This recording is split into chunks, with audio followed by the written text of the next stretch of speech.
la población es el estudio de las poblaciones humanas, su composición, el crecimiento y la distribución y los movimientos migratorios.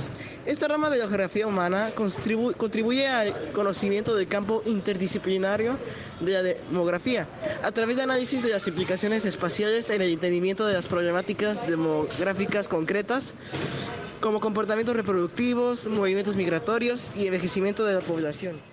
Principio de localización. Parece lógico que, si se está hablando de una ciencia que describe la Tierra con todos sus componentes, uno de sus principios básicos sea el de localización.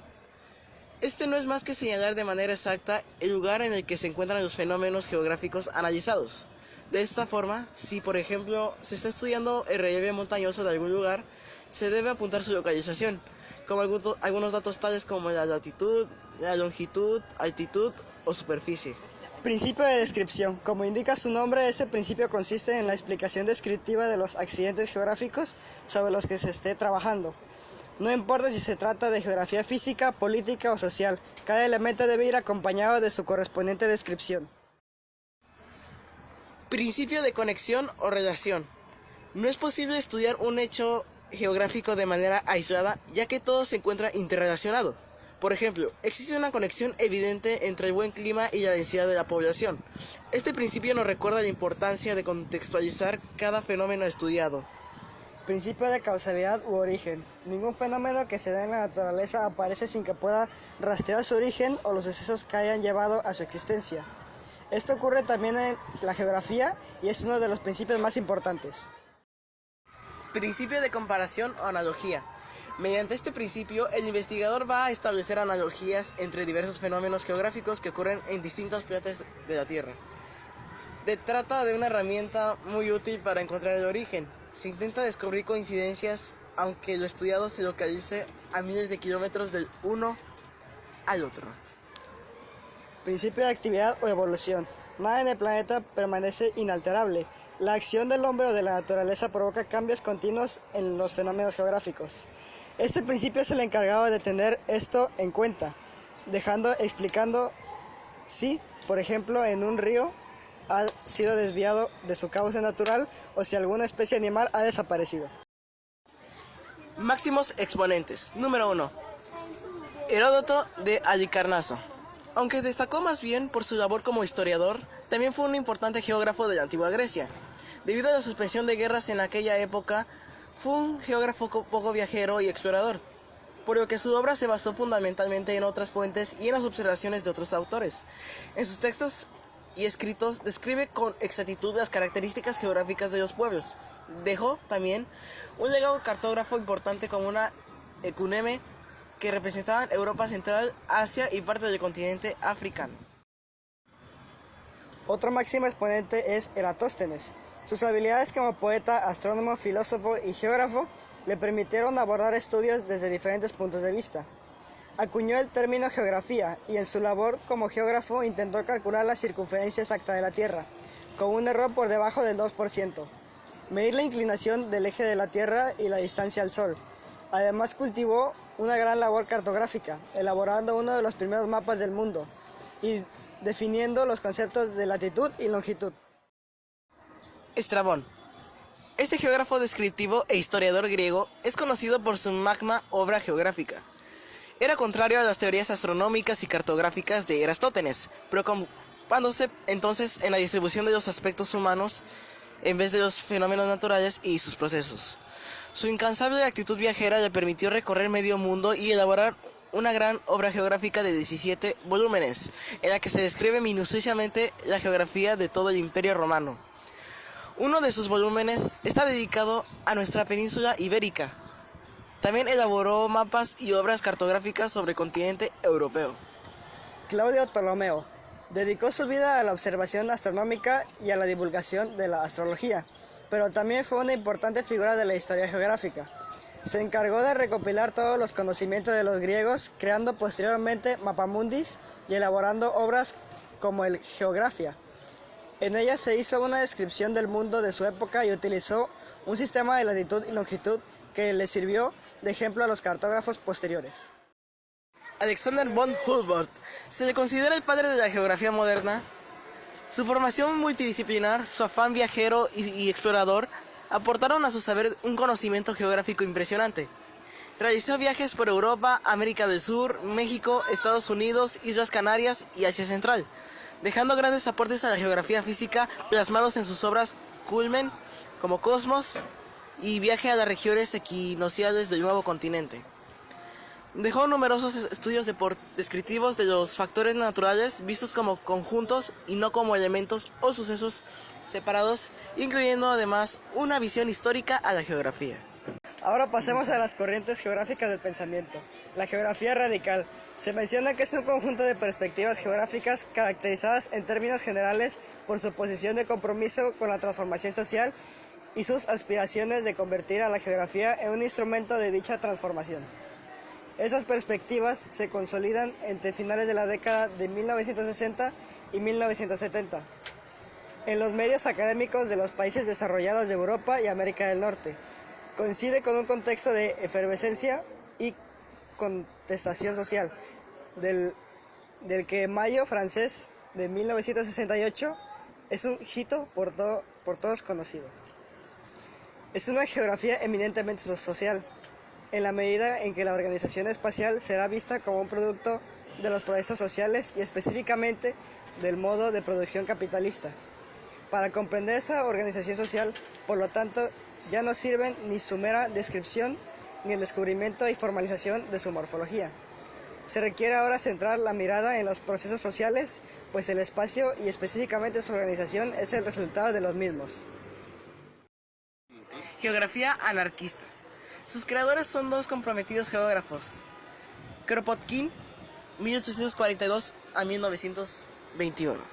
Reconocido geógrafo excluido de la geografía institucional rusa por convertirse en activista antirracista y revolucionario. Amplio enfoque geográfico incluyendo la crítica social. Expresa la necesidad de una corporación entre los pueblos que promueva la igualdad. El espacio geográfico de Kropotkin estaría organizado en comunas autogobernadas. La ciencia geográfica sería fundamental en el desarrollo de una educación basada en el respeto mutuo entre generaciones y pueblos. Reclus, 1830 a 1905. A pesar de su inmensa obra, es poco conocido entre los geógrafos españoles. Su pensamiento geográfico es similar al de Kropotkin e incluye una armonía entre la naturaleza y el hombre, completamente actual. Sus ideas anarquistas impidieron la difusión de su trabajo, aunque en la actualidad se ha redescubierto valorándose su método objetivo y científico.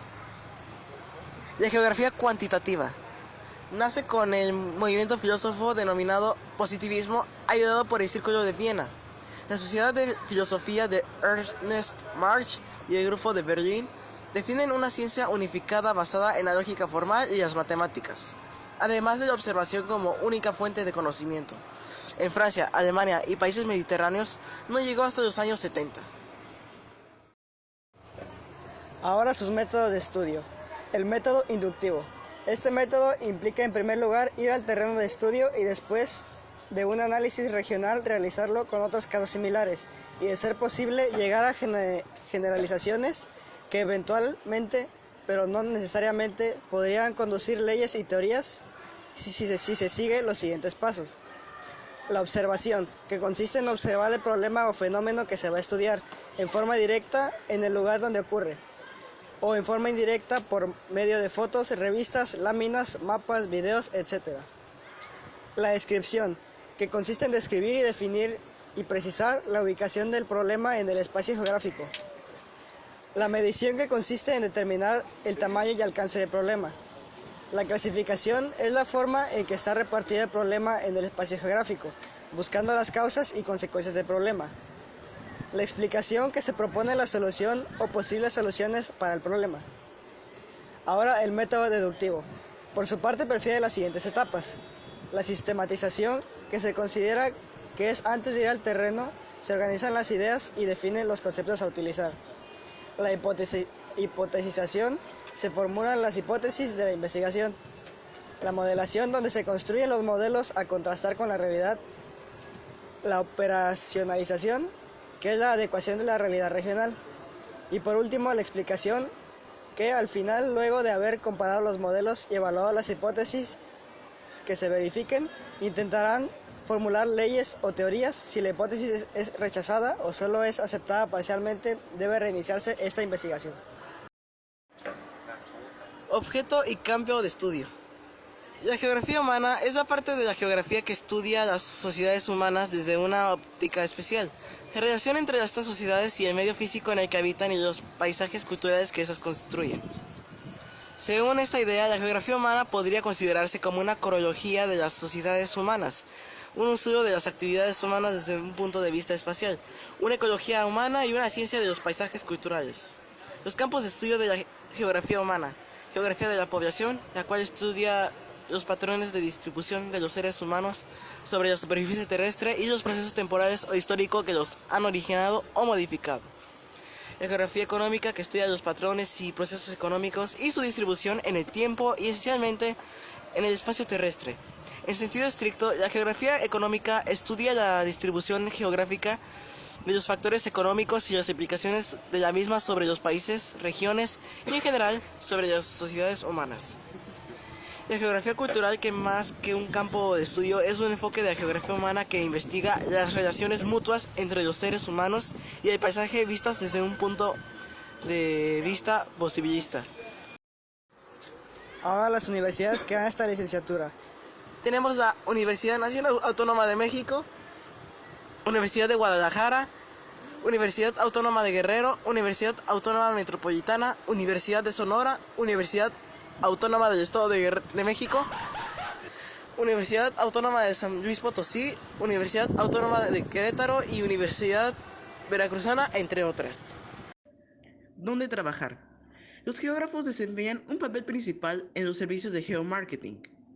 Los geógrafos también trabajan en consultorios y empresas de servicios geográficos con muy diversos fines. El turismo ofrece crecientes expectativas profesionales a los geógrafos tanto desde la actividad consultoria como desde la administración a muy diferentes niveles. Son profesionales capacitados para la gestión del medio ambiente. Desempeñan una función docente históricamente reconocida y en el campo de las ciencias sociales, los geógrafos dirigen y participan en grupos interdisciplinares de investigación sobre procesos y estructuras territoriales. Ingresos. En España, un licenciado geógrafo con una experiencia de más de 5 años puede ganar un promedio de 45.000 euros anuales. Con respecto a Estados Unidos, un geógrafo o cartógrafo genera un rango de 41.930 a 99.540 dólares anuales, con mayor porcentaje de empleos en Washington, D.C., con los salarios más altos del país. Por otro lado, profesionales de esta área en México se encuentran entre la mejor pagada con un promedio de 21,000 pesos al mes, teniendo cabida en organizaciones gubernamentales, científicas y hasta tecnológicas. Se trata de una carrera profesional que va ampliando su campo laboral.